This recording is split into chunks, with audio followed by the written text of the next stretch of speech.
Ako si Veronica Kitty Duterte, bunsong anak ni Pangulo Rodrigo Roa Duterte! Una sa lahat, lubos na nagpapasalamat ako sa patuloy niyong pagmamahal at pagsuporta kay PRRD, sa amin na pamilya niya at sa Duterte! I believe it speaks volumes on his strategic approach to trust these public servants to be the next leaders of the Philippines. I would like to thank you, the Duterte, for your unwavering loyalty, not just to my father, but to the Filipino people. Maraming salamat sa inyo. Your principles cannot be bribed with money, power, and influence. It will not be forgotten. It has been my greatest honor in my 21 years.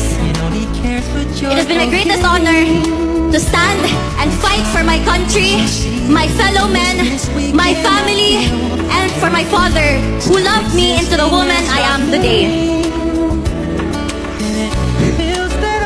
Bago siya kinuha sa akin, the night before it happened, magkatabi pa kaming natulog. I asked him, Dada, what's gonna happen to you? And as a father who didn't want his baby girl to worry, he responded with his usual phrase, Sus, wala yan, maniwala ka dyan. To my Dada Rudy, who will be watching this later, pinalangga ka ni Kitty, ayaw na kalimti. Know that I remain unafraid, unbent, and unswayed, just like you. Your battle is my battle. Mabuhay ka at mabuhay ang Pilipinas! Muli kong iaabot ang personal na mensahe ni Tatay Digong para sa bawat Pilipino.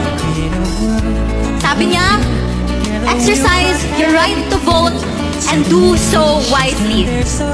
My warmest greetings of love to every Filipino. Mga kababayan, mga kabataan, 4 na araw na lang bago ang eleksyon. Huwag niyong ipagbili ang inyong mga boto.